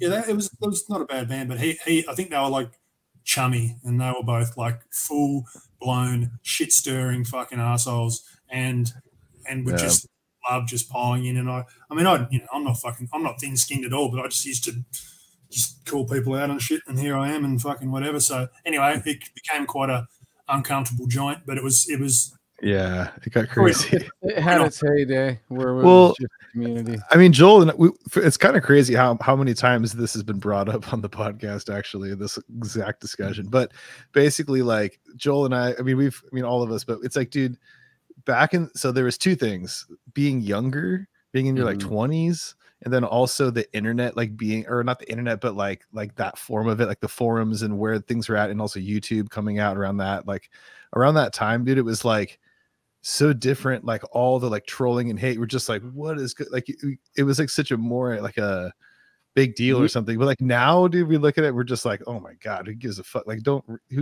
engage in any of that. Like who gives a shit? There's tons of trolls now, and there's all these dudes, and we call them kids now. They're like kids in their 20s, or the teenagers, like going off trying to piss people off, and you're just like, dude, like I'm way too old and tired from work to give a fuck about any of that shit. Like what, but it used to cause this insane, everyone cared so much, like you said this, what? Yeah. it's kind of like there's like a sort of like two-sided thing to it because now people sort of are that way less. Oh, sorry, heaps, but people kind of don't care as much because it's more accepted. But at the same time, then there's a point where it becomes like your whole life gets wiped out because of something you've said. So back then, that never fucking happened. You never even find out who half the cunts were. Now it's like fucking the internet police get involved, and suddenly you're like exposed as a Nazi or whatever the fuck because you said one thing that was vaguely fucking offhanded 20 years ago. It's like, holy shit, man! Like, you can't just fucking accept some people change or evolve or whatever. And well, especially when there are people online who are actual Nazis and saying that shit all for totally down. And, it's like, it's a big spectrum there between, it's like, that's a big word to say, man. That's a bad thing to be that. Yeah, I suppose it's a bit exciting. I find it exciting though. It's like fucking, what the fuck's everyone gets so caught up with all the rigmarole of life and all that shit, and I'm just like, man, this is what makes things interesting. Like crazy people with crazy ideas, like fucking everyone remembers who David Koresh is and people like that. It's just like fucking, you never know. It might be crazy what people are doing, but it gives you stories to tell and gives you things to sing about, which I think is awesome. Yeah, I guess we are exposed to how the varieties of human. We see the possibility of what a human can be with the internet. Before the internet, we didn't have we were only judging humanity by the people that were locally around us, that we were actually physically coming in contact with. Yep. And then we had made the social transition onto the internet, and then that's when people can hide behind their computers and be whoever they want to be in a forum talking shit about metal bands. It's like real quick, Anthony, it's like the internet's like infinity, or it's like anything you can possibly think of like exists there already. So like I could think of something that just I never thought of before and just Google it and it's fucking there somewhere. It is a trip. It's like, the internet is like the collective brain of what humans have compiled so far. It's like there's probably people who put turtles on parachutes, like and drop like they don't die. They just they probably exist. Like look it up. I don't know. Like there's definitely things that haven't been done, but I understand the concept of what you're saying. Yeah. I mean, give it 10 years. There's like a cat that's crawled inside of the leg of a rhinoceros and then chopped the leg off from above it with a circular saw and then jumped into a log slide and slidden down and fucking flown off into the fucking sunset as a fucking stork's coming in, fucking taking it in its arms and embraced it and kissed it as they both dived into the ocean and landed inside of a whale's stomach. It's just never happened. Yeah, great. But you could just say that to an AI fucking program now and they'll fucking do the whole animation for you. Don't use that DA word with me, mate. You should have just I'm going to take what you just said. I'm going to transcribe it. And I'm going to put it into Chat GPT and see what happens. Do it. Yeah. Oh fuck, man. Don't even. But yeah. So So all right. Let's But yeah. You bring it back to timeline a bit. So out of the weeds here, back on the path here. You're with Unique Leader, and how long did you tour Scepters? So I mean, until the end of when I was. I mean, it's kind of different. Like I don't know, it's whether it's Australian thing or whether it's just what we did, but like bands in Australia, like I think it's a bit of a thing in other parts of the world where you put an album out and you tour on that album. Whereas here, you just tour. You don't even have to have an album cycle. You just fucking tour, play some gigs, do some gigs, play some new songs at the gig. A lot of people save it up for when it comes out. But we used to just gig and then we released the album. We toured on that for a bit, and then we wrote a couple of new songs and we used to play a couple of those live and whatever. And obviously they never got recorded. And then you just spice those into your set list. But yeah, we just toured for about. I guess it came out when I was in the band for another 3 years after that, give or take. And we just did heaps of gigs around here and whatever. And then and that was fucking it. So, but yeah. That was it. Just never left Australia? Never left. Always planned to, always wanted to. There was a US tour planned for right at the end before I left. And that's kind of where the band, it's part of the reason the band split up because some fucking lies were getting told. But but prior to that, there was that's sort of where I think everyone knew that things were difficult was because there was a European tour we got offered, and I couldn't do it for a variety of reasons. And there's a lot of stories about why I couldn't do it, but most of them aren't true. Some of them have an element of truth, but but yeah, I couldn't do it, and that's when they took Pepe as a fill-in singer, and then they came back. We did a few more shows, and then it turned out that they'd been discussing with him, unbeknownst to me, that maybe back in joining as full-time vocalist, because he's a bit of an easier person to deal with. So yeah, so that's how that came about. Yeah. Well, I mean, my thing is this, dude. You just got to cherish, you know, the time that you guys did have fun together as a group, you know, and sometimes things just get to a point where people need to move on and do something different, you know? Yeah, I was happy. Didn't bother me. I think that it was the band who suffered from me leaving, to be honest. I don't want to sound like a cunt, but like what I had planned for the next album would have been insane, and it would have probably gone down as, I think it would have been better than Scepter, but it wasn't.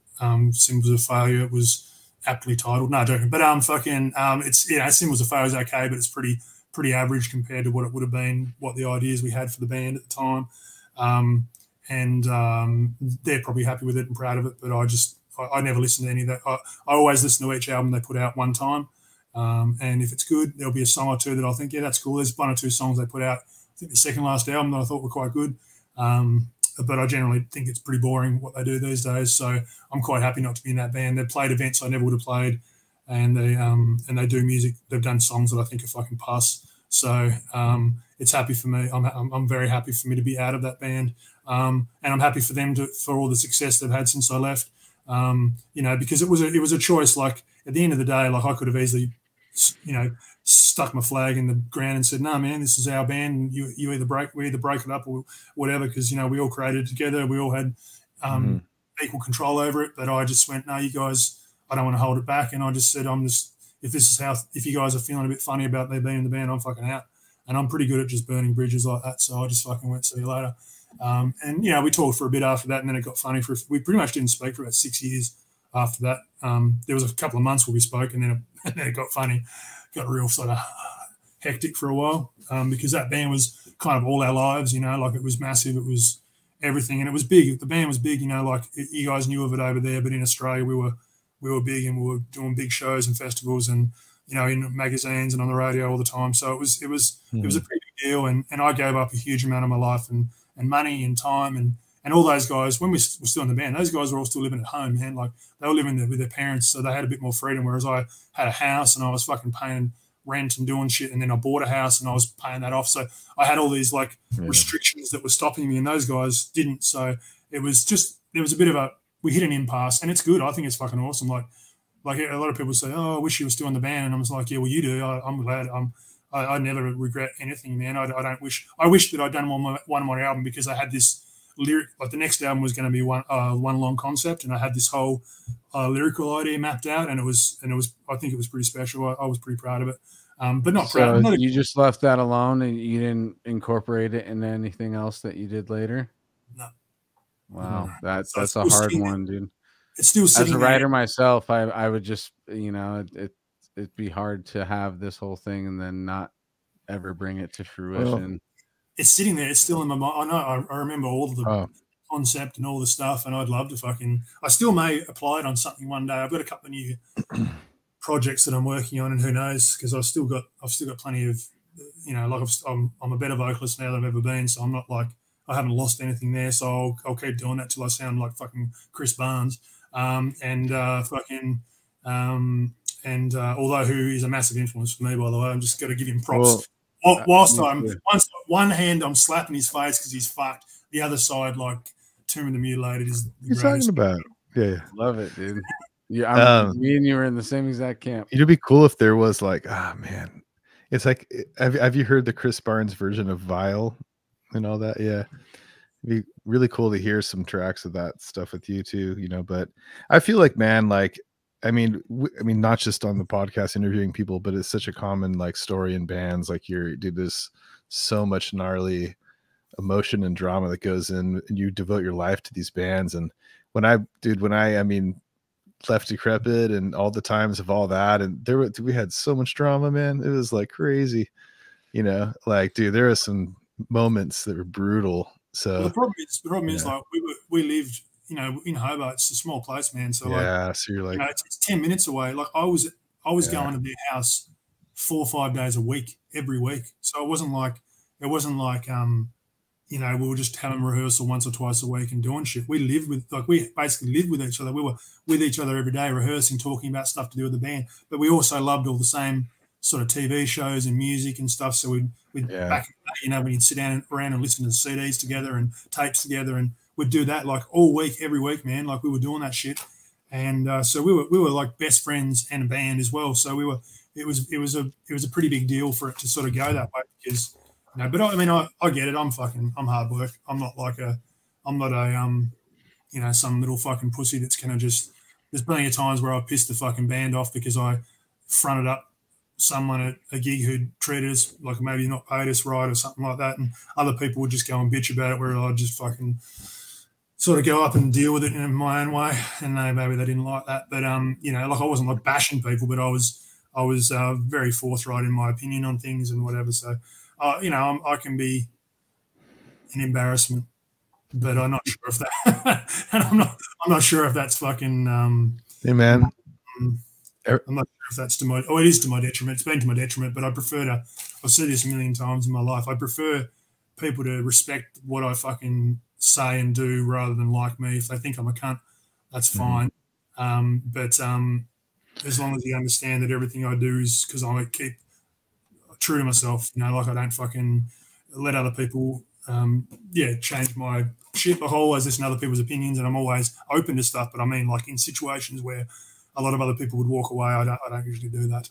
And so that can be annoying for a band who just want to leave a venue and I'm still standing at the door going, hey man, that's fucking bullshit. Or maybe I'll go to a restaurant and say, hey man, I don't eat meat. Why the fuck is that supposed vegan option got fucking oyster sauce in it, or you know, whatever. So you know, like that was probably embarrassing too.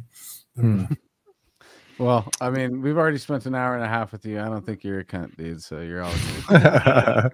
Good one, Anthony. Yeah, well, I haven't got that much fucking long. I hope these guys told you I haven't got that long. I've got to fucking go in like So talk about more of your musical endeavors, right? Yeah, dude. So I kind of wanted to that's where I was gonna go with my shit, anyways, too. So Psycroptics now in the past. How long before you start jamming with other people? So I already had a band going at the time. So I was drumming in a band called MSI, not to be confused with the other MSI. And man, I've got too many stories for you guys because the other MSI, the big MSI, mindless selfless indulgence, or whatever the fuck they're called, they tried to sue us. They tried to get us to change our name, but we were around first, so it's just there's nothing they could do. But we literally, when we started, we were getting emails from them real chummy like, hey, man, we've started this band. We noticed we were looking on the internet and there's another MSI in Australia. That's fucking cool. And they were all chummy. And then they, you know, got big all of a sudden. They're like, oh, we want you to change your name. And then we were like, nah, man, it's totally different music. Don't worry about it. And then they're like, we're going to fucking sue you. And I'm like, whoa. So that never happened, obviously. I said, go ahead, see if you can sue someone for an acronym. I'm pretty sure you'll find that there's not too many acronyms that you can, unless you've created some weird shit, you can't copyright an acronym. So you can copyright, you know, if it was called MSI Services, sure. If it was MSI Computer Parts like that exists now, that's fine. But if it's fucking MSI, that's it. No, man, can't do it. So eat it. So we just we were nice and then we were mean. And then anyway, so that was like a sort of brutal death metal. We were doing kind of slam stuff in Australia before pretty much anyone else was doing slam, and in fact getting sort of bagged out for it because everyone thought we were kind of a joke for a while. Not really, but like locally people loved us, but whenever we'd tour, people would be like, this is stupid. And just sucking, you know, they just thought it was like lowest common denominator shit. But we were just, because I was always mad into my brutal stuff. Like I loved tech and I loved black metal, but I just loved my like, you know, devourment and fucking burial and fucking all that kind of like slammy fucking, you know, Internal Bleeding is one of the biggest bands. Internal Bleeding, the first two albums from Internal Bleeding are two of my favorite and most influential albums ever. I love that shit, especially fucking Bill Tolley's drumming on that shit, just so cool. So that's a lot of the drumming that I did in MSI was this, that, you know, like that fucking, you know, like just fucking like syncopated fucking kicks, but like, you know, the first bar, it's like, you know, like in fucking second and fourth bar, it was double speed and all that shit. You know, I still can, like Epoch of Barbarity, fucking, I still think about that. Some of the drum patterns in that. Anyway, so I was drumming in that band and writing most of the music on guitar and doing backing vocals. So we did that for a couple of years, and then I started a black metal band that eventually became called Isoclan. And I released it was basically just me. It was a solo album. I played everything except drums.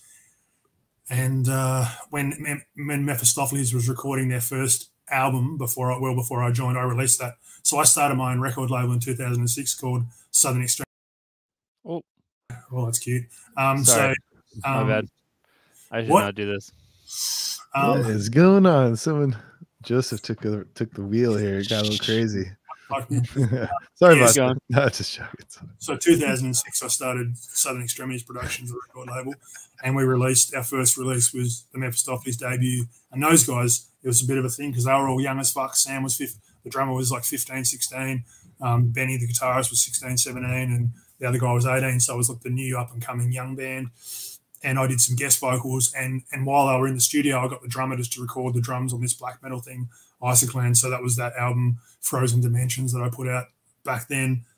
And so I had those two bands were my main bands. And then I was playing bass in a band. I sort of joined Born Headless. There's a band out here called Born Headless. So I was playing bass in that for a while and drumming in some. I had like fucking 6, 7 bands going. So I was always making music. I never stopped, never have stopped. I've been the least prolific lately, but I just kept doing lots of bands that never really did as much. I was just lazy cunts, you know. We'd start doing an album, get halfway into it, and like, oh, yeah, we'll finish that later. I've literally got, I'm not joking, I've got fucking 13 albums with different bands that are just sitting in studios somewhere unfinished. I'm not joking. You're like, it's fucking embarrassing, but that's just my life. That's the way I am. Just look behind me. That's the way I am. I'm a bum. I do a lot of shit. I take too much on, and then I do too much, and I end up missing out on I miss out on doing creative stuff when I should focus on that. But I've only got so much focus, and I can't give all to everything. So there's a lot of pretty cool albums that no one will ever hear, maybe ever. I don't know, but hopefully one day some of them. I hope, dude. But yeah, there's so that much. I was going to say, we want to hear some of it, dude. Well, eventually I joined Mephistopheles, and that's where I kind of put my focus for until about 2 or 3 years ago, because the band's kind of in a extended hiatus that I don't think we'll ever come back from. And that's just literally to do with logistics. Like Ben, like we're all still great mates and no problems in any way. It's just the guitarist moved up to the north of the state to farm fucking hemp or some shit. So he's fucking up there married. Now he's married and he's fucking cuddling fucking hemp in bed or some shit, whatever he's doing. But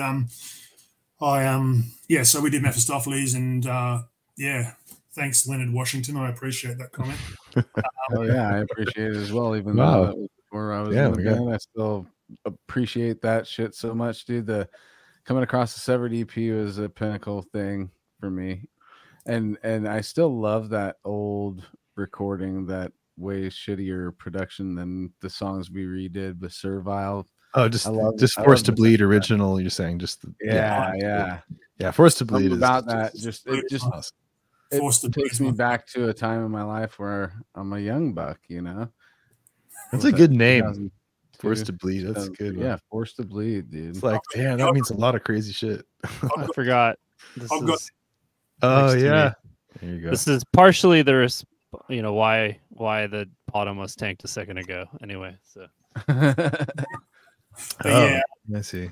The Severed Savior, that I've got the original, the very first pressing, which had the spelling mistake on the Forced to Bleed. I've got it. I got it when it came out. Isn't that cool? How I think someone in the band traded it with me, I think, actually. And I don't know, somebody sent me the shirt. It might have even been someone in the band. I don't know. But someone sent it to me. And this is obviously Forced to Bleed. And I've had it. And I literally was just looking through, because I just had a shower before the show. And I was thinking, oh, yeah, because what shirt am I going to, I've got 650 T-shirts or something. What shirt am I going to wear? And I was just scrounging through my cupboard. And I found this one. And I went, yeah, that's a suitable shirt to put on for perfect, dude. The show. I just thought a bit of a tip of a hat, but this is my favorite. No offense to any song. No, none taken, dude. None taken. I like all the all the albums to a point, but this is my favorite. It's just more basic and more. It's got a little bit of that slammy element, a little bit more sort of just crunchy. You know, it's when bands are finding their feet, there's a lack of sort of clarity and a lack of purity to it, but there's also twice as much purity. It's like you can hear all their influences that have bubbled around and have come out via fucking right. You can tell there's something. Yeah, there's something bubbling up. The spirit is strong in this one. All the skill and talent is there. They're almost just they've got something they got to get out, and this is the best way they can get it out at that time. Yeah. Whereas I think it's like with a lot of bands, you know, like of that era, you know, like so Disgorge, for example, like for me, Sheila Gaddard's my favorite Disgorge album. Although I like stuff before and I like stuff after, it's my favorite. But I think musically, I think Parallels is sick. I think if Matty Wade's nothing against Levi, because you know, toured here and Diego stayed at my place and all that sort of stuff. So you know, I've spent time with those guys and they're fucking legends, and I still think he's sick. But Matty Wade's was he's a big deal vocal wise, and if he'd sung on Parallels, I think it would maybe be my favorite. But Sheila Gaddard is just ridiculous, and then there's like Deeds of Flesh, I think got better, and then hit about mid era, I think got real good, and even like, but then again, like, and it's no offense to anyone because I'll just be honest, man. I'm always going to be honest. Is like Decrepit, right? I listen to fucking End Time Begins, and that's it. That's the only album. We know. It's fine. I just don't know about Andy. Matt got too caught up listening to Atheist or something, or Death or something. I don't know. But, totally, dude. Yeah, the style, dude. When I was in the band, people were saying. I mean, people were coming up to shows and saying that too. You know, it's not for everyone. The changes. Cool, like, totally, dude. No disrespect to any of those bands. It's not a surprise they'd say that. It's like totally, yeah. No, I'm just saying. It's fucking and Tim Young. Dude, I still think it's my favorite one too. 100%. Not even. I mean, obviously, like. Dude, I love In Time Begins, man. That album's so cool. It's such an integral, incredible release. Yeah, and totally. I've heard all the different stories about how it was recorded and how Tim did his drumming parts and whatever. But that drumming on that album was the first. That was an evolutionary point. I think it's like you can go back to like certain points with death metal and metal over the journey, and there's certain albums and certain moments where you go that set a new standard. And I think around that time you've got obviously Kevin Talley, some of his playing, especially on fucking what's the Misery Index, right? Destroy the Opposition is like an all Dying Fetus. Oh yeah, Dying Fetus. Yeah. And like Doug Bone on fucking Pierce from Within, and fucking and Tim on that fucking End Time Begins. And the only one that I was bummed out about was freaking Derek on what's the first Gorgasm, Stab Wound Intercourse. Yeah. What was the story? That he fucking didn't really play the feet on it. He just had a couple of fucking. I think that was the. Yeah, a couple of drum trigger pads. Like, that's what I heard. Derek Hoffman, is it? No, not Hoffman. No, not Hoffman. I don't know. But anyway, no, I think you're right. I think that's his name. Damien may have mentioned that on his episode too. I fucking love that. That's my favorite US. Well, I was just gonna give Casey his flowers once again and just say that when we all why do I get were exposed to And Time Begins, you know, pretty early since we're in the Bay and they were in Santa Cruz, and we were all keen on Unique Leader. Running into each other at shows and coming across that album, that's always a pinnacle for pretty much any of us that came across that album. And then you hear the stories about how it was recorded, and then you have this human being, Casey Howard, that brought it to the live, helped it bring it to a live setting, because he actually humanized.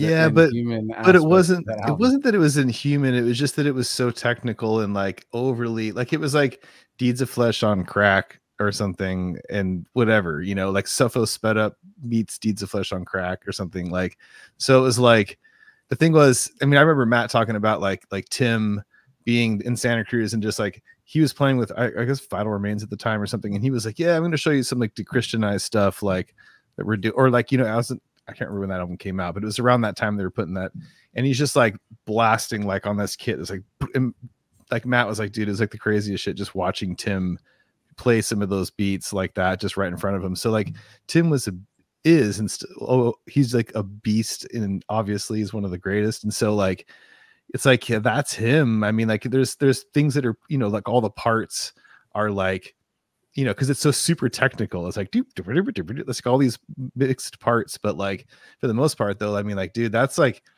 I mean, and you see all the guys now that's like they're playing like 300 beats a minute, doubles on their feet, all this crazy insane shit. So it's like you just gotta, dude, Tim was just full beast mode, man, and just like he can do that shit. Tim is a freaking animal, you know, and it was just the perfect nature of all the technical parts being so, the way it was written, like Then Time Begins, the way it's put together is just so insane.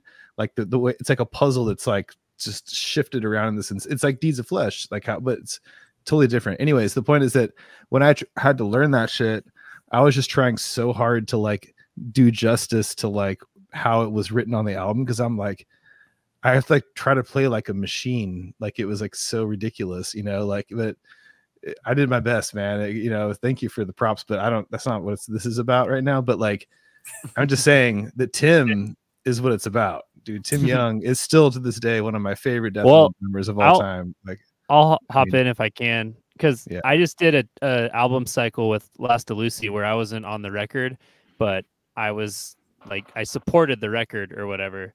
And then you do have this whole, like, anytime anything is sold that's, you know, based on the record, or they want you to sign it, you're like, I should probably tell them it's like not me in case they care about that stuff or whatever. It's just like a little bit of like psychological thing, but you have to like reinterpret the material you get, and you kind of just have to own it. But I mean, with Decrepit, it was kind of a unique thing where like it literally hadn't been played. Like a whole song would never have been played until you tried. Like Tim had never like sat through and played any of those songs in full. So you do get the credit in a way that he, you know, it is Tim on the record for sure. Like I get that, but there's something added that even I didn't do. I'm sure that Brandon had played all those songs live before I saw him, but then you still just hop in and yeah. So that's like kind of the nature of drumming though. Like drumming switches a lot more between projects than other people. So I don't know. Yeah. Especially if you're halfway decent. Yeah. Maybe even if you shit, I don't know. But fucking yeah, like that drumming on that, yeah, because I always heard that shit like he just played set. It was basically like, yeah, right, play that bit to me. Yeah, play the next bit. That's how it was recorded, right? Just in cut, right? That's correct. That In Time Begins. It was never. I'd have to, it's Matt could answer that question. Actually, on our Decrepit episode, we did like episode 2 or something like that. Matt talks about it, but I don't want to put words in his mouth. But I mean, just like anyone records stuff in sections now. Like I think it was more like chunks of the song, and then just like, I mean, basically a lot of recordings are. I mean, you can play the whole song through in one take and all that. It's fucking badass. But I think what I got told, because I remember talking about it to him back then, to Matt. I'm sure that he fucking told me that he was like sort of learning it on the spot. Like he never even fully. Oh yeah. Well, there's differences in the songs too. So this is a big part of, and this is, anyways, what I should say is that there are some songs like the song Rebirth of Consciousness, which has never been played live. It was forbidden to be played. It was like the most ridiculous fucking song, like ridiculous. Like just listen to that. Go listen to Rebirth of Consciousness. Like it.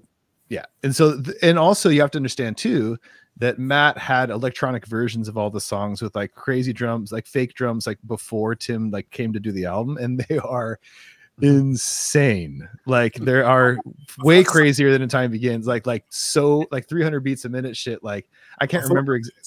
I feel like I heard some of it because I know we were very in contact back in those times. Like yeah. Mostly Matt and Dave, but we were all kind of, like in this little pocket, because there was a point where it was like wanted to come and play second guitar for Psycroptic. Like he asked if he could. Really? Yeah. I think Dave was going to try out for Decrepit too, or something, like whatever crazy. I can't even remember, dude. It's all these. I know George Collius was actually. It's pretty funny. He talked about that on the episode. Completely insane. But the point is that, like, what did George talk about? George was gonna play for Decrepit. Yeah, right. Interesting. And then like, yeah, it was like way back. It was before I did. Yeah. Anyways, it's just totally insane, dude. I don't know, but because I don't know why, but I feel like some of those dudes like George and that would be the sort of people that wouldn't even know about any of these bands. That's how it feels. Yeah, they'd just be like they play in a couple of really extreme bands that they don't actually listen to extreme music or something. Have you heard Sickening Horror though? Yeah. Okay, yeah. So he was like doing that stuff at the time, you know, and totally different kind of thing, but super teched out and crazy, you know. But like, but I remember like Matt was just always like, dude, Dave, like the Psycroptic drummer is like the one. Maybe that's not what it was. Maybe Dave wasn't going to do it. It was that Matt thought Dave was like the best drummer in the world or something like that. Like Matt was just like that guy. That when he heard Scepter, he was just like, Matt was just like, this is the greatest. Like this drummer is insane, you know. And you know, but yeah, I don't know. I just think that like, and I've talked to Dennis about this a lot too, and talks about like style of drumming. Like there's something about certain drummers though that just they have like this edge in the sound, and I hate to use this word brand, but like just like this like identity is a way better word to use. So Tim Young has an identity in his drumming. When you listen to Conquering the Throne, you listen to Spiritual Holocaust, or when he's dude, that's totally way before. Listen to the Hate Eternal demos from like 96, 97 with Tim's like 18 or some shit, or 17, whatever the fuck age he was, dude. There's a way that Tim, specifically Tim, like cuts into his blasts, and the way that he approaches. Yeah. It's the way. He's a fucking sushi master ninja, fucking like, you know what I mean? Like I mean like it's a sword. It's like just like this perfect. He's still, I don't know. He's probably, I mean, George came later, and of course Derek Roddy, the Legends, all these guys. But Tim's like probably still my favorite death metal drummer. I think like if I really had to pick one, and honestly Dave Haley too. Like those guys, dude, like out of control. Like I just can't. You know, neither of those guys are probably in my top 10, but really, like in terms of extreme drummers, yeah, double bass masters, I would say they're up there. Yeah. Oh no, I'm talking about like that. Yeah, obviously like Sean Reinert and like, you know, Gene Hoglan, and like, you know, well-rounded different stuff. But I mean, like for just like straight up, like for if you're gonna put a guy on and Time Begins, like Tim Young's kind of pretty badass. There's a guy from Australia. His name's Ewan Herriot. He played on a Bramlin's debut album, and that drumming performance is one of the greatest death metal drumming performances ever heard in the history of humankind. And then it's not death metal, but there's a guy, Matt Skitz Sanders from Australia, who's probably the greatest drummer from Australia. He's another one that would just they're in my fucking top echelon of just crazy drummers in that world. But and it's nothing to do with me, and they just were a bit more interesting than. But all my favorite drummers from around the world, like the extreme guys, are all kind of weird. They've got some weird element to what they do. But Tim was up there, and I remember like even just seeing him play fucking Rapture on that live footage. Oh my fucking God. Dude. I know. I understand. Milling and oh my fucking God. That too. And on top of it, he fucking does the whole showboat thing, which is crazy cool too, man. And like, I don't know. And the way his drums sound, like when I saw him with Vital Remains, and like, dude, I don't know. And Tim is a friend of mine, but I mean, I don't know him super well, but he's a friend of mine, and like he's like I'm like huge fan, man. It's crazy. He's a player and a fucking performer. Yep. Yeah. Shit throws. Oh no, I'm frozen. All right, I want to bring it back to you, Chalky. So we talked about all these bands, but I also want to talk about your writing and are you a reader, and where did you decide to start writing in life? You know, when I was young, I was a big reader, big reader. I'd often consume a whole book in a day, sort of guy, and read a lot, watched a lot. I watch a lot of movies, TV shows, whatever. But I was always pretty like mentally creative, creating universes and ideas without ever hearing or reading about them or whatever. That's just the way I've always been, and you know, like I could just sit down and create a whole fucking universe of ideas right now, right here, no problems, just endless streams of concepts just flows from my brain at all times. So it's always just been part of who I am for whatever reason. I don't know why, but yeah, I was a big reader when I was young. I don't read at all now, really. I've got a bunch of books that I still mean to read. I still read like maybe every couple of years I'll read a book, but I don't read at all now. I just watch a lot of movies and watch a lot of old movies. I don't really watch much new stuff. I just watch classic cinema stuff, old like most of the movies I watch are from the 50s and 60s and stuff. So I watch a lot of old cinema, and just I don't know. I don't really know where I draw influence from in that regard, but I know that every time I do a new band, I try and find a different angle to approach the idea of writing lyrics. So I just don't want to do what's already been done. That's sort of what happened with Psycroptic. You know, I remember just reading heaps of other lyrics and just going, like I was writing other lyrics like that in other bands, death metal, gory, murderous, fucking sinister, fucking crazy shit.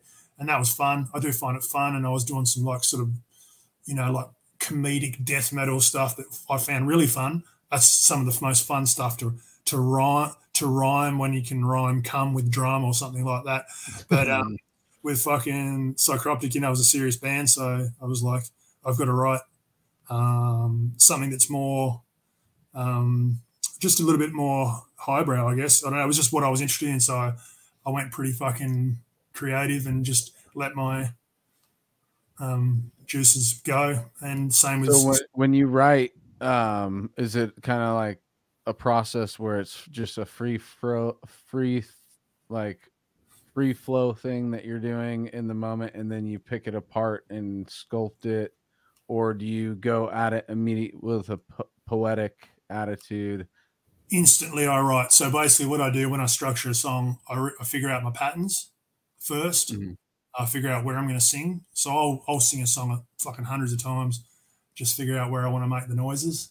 And then when I write the lyrics, I just sit down and I'll just go, ba ba ba ba ba ba ba ba, and then I'll just fucking write the lyrics to fit it, which is sort of the funny thing. A lot of people, I guess, I see some of the rhyming. There's a bit of rhyming here and there in some of my songs because I kind of try and bring that traditional poetry element to the writing without it being the main focus. I just want that to be part of what I do. Just, I don't know. I just think I just like, you know, tipping my hat to the forefathers, you know.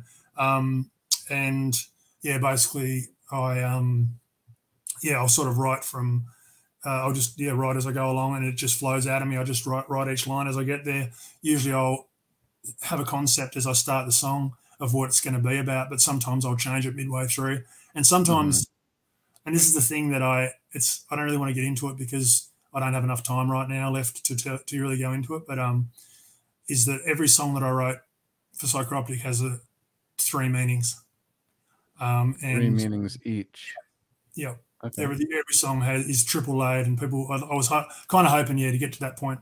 If we were going to, I don't know, whatever, I don't give a fuck what we talk about. I'm just saying, like, if it was going to come out, that was something I was going to talk about, but I don't really have time. But there's like an Easter egg in each song. Each set of lyrics has 2 different alternate meanings beyond the story itself. So there's 3 meanings. It's got a story, it's got a narrative, and then it's got something that the story, it's got actually, like, it could be a psychological condition or a whatever, and then it's got another element that's hard to explain without me digging into it really deeply. But it's a lot of something that I was hoping. I guess I just thought 20 years later people would figure it all out, but no one has. So I still get people messaging me saying, "What was this fucking song about, man? What was that?" And I'm like, "You're teasing the fuck out of me right now, bro. I really would love to hear this now." Yeah. Sorry, I would like. Yeah, I've got to go over. I've got to. Yeah. Unfortunately, we're going to play some sport, and I am the. Oh, nice. So I need to. Okay, so then you have to promise us a part 2, so we can go more in depth on that, dude. Part 2 at some point, we can dig into the lyrical concepts or whatever. I'm more than happy with that. So I could talk about that a fair bit, and even just whether or not it's interesting, just my the way I create in general, and just sort of, I've got a few projects on the go now that other people might be interested in. So, but yeah, the lyrical stuff there's a lot of little secrets, but I'll tell one little secret, right? Anyone that has, a lot of people don't know this, anyone that has a copy of Scepter of the Ancients that they bought from the band, if you've never put your CD into your computer, into a CD-ROM, go and do it, because you probably don't even know, but there's a heap of fucking hidden shit on there. All right. I'm going to be doing that now. Shit. That's if you've got the proper version, though. The unique leader version may not have it, but if you've got we put like a special hidden, and we never told anyone. It doesn't say anything about it on the album. It's just if you put it in his, we just thought some people might rip their CD, and we thought people would turn it on and be like, whoa, what's all this fucking shit? There's like little secret, there's some photos that people wouldn't have seen and extra stuff from the time. And I just, Dude, I'm hoping that I have it, but I didn't get it from you guys, so I don't think I. Check it out. I'm not sure. I don't think they added that layer. I think they were too cheap or something. No. I think we said that we wanted to keep it for our release to make it a bit more special. There's also, I think there is something special on Isle as well, but there's definitely something on like a multimedia component on Scepter, and it's I just wanted to say that people, if you got the fucking that version, go and put it in the computer because you'll get a bit of a fucking bunch of shit you never knew about. Anybody who's listening to this and you have a physical copy, go test it, dude, and come back to us with results if you have them. Any of the 4 people that are watching right now. This probably is a good venue to reach people who would have that CD, though. Oh, it is. Yeah, I had a bunch of people. I posted that I was doing this podcast on my fucking page, and so there was a fucking huge amount of people responded. So if any of them are listening, they might be a lot of Aussie people, so they will probably have that version. So, but yeah, so well, I mean, that's really all I've got time. I've got to go pretty much in a minute. So all right, dude. Yeah. Thank you so much, man. Good. Dude, this is awesome. No doubt. Yeah. Thanks, Chalky. We'll keep in touch about the part 2. I'd like to go more in depth, dude.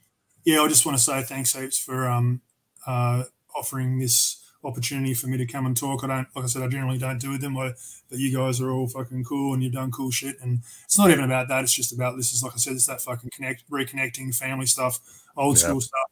It's a lot of my formative years of making music was in that early Unique Leader family style stuff, and all the people I used to talk to were all that crew, and it's kind of cool to reconnect in that way. But also, like obviously I've spoken to or at least Joseph and KC a bit, obviously online, like I always keep half an eye on what everyone's doing. So it's good to be able to connect like this. And like I said, I'm more than happy to, if it's of interest to anyone, come back and talk more in depth about lyrics and about just my general concepts and just my other weird shit that I think about the world. If you want to really fucking shake people up, then I'll leave you with one real little Easter egg. Is Diego told us today for the Disgorge set that Divinely Vomit plays, he's adding Descending and Parallels, those 2 tracks to the set this year. Dude. So Parallels is coming back. Did Diego tell you that I'm the one that showed Defeated Sanity to him? No way. I'll debrief him. I am the conduit for Defeated Sanity and the connection with Disgorge, because they stayed at my house. Oh, sorry, Diego stayed here. They played in Tasmania and I ran the show for them. And they were here and I'm like, have you guys heard a few things? And I was showing them some CDs and I showed them Defeated Sanity. Pretty sure it was the first one or the second one. I can't remember what year that was, but it was either Psalms or I think it was Psalms. And I remember him and fucking Ed just going, what the fuck is this shit? And like, instantly just wanted to know all about it. So I'm very proud to say that was their first. I just remember seeing their face and that was it. Because I showed them other stuff and they're just like, oh, yeah, cool, man. Yeah, that's fucking cool. Yeah, not bad, Chalky. Yeah, not bad. And then I'm like, put that on and they're just, whoa, fucking. What the hell is this? Yeah. Yeah, dude. Everybody has that same reaction, dude. Shout out to you guys. Shout out to Defeated Sanity. Shout out to Discord. Shout out to the Unique Leader family and the reunion we get. And shout out to the Psycroptic. I'm sorry. The Spawn of Possession Chalky era. Oh yeah, we didn't talk about that at all either. Too. That's got to be squeezed into the part 2 as well. Yeah, mate. Yeah. That sounds good. Oh, look at this. Look at this. Joey, please mention the SAP rehearsal video from like 2009. Yeah. It's been done, Joey. Look at him. Yeah, so see what Marlon, you see Marlon there? Supposedly we're doing something together. Check that out. Nice. Hell yeah. Shout out to Marlon, aka Mr. Glooms. Fuck yeah. All right, peace out, man. Awesome, Have a good game. Cool, guys. Yeah, dude. And let's wrap it up and say we love you guys. Have a great weekend. The plugs will just Battleforge Coffee, Cali Podcast, BigCartel.com, and I love you.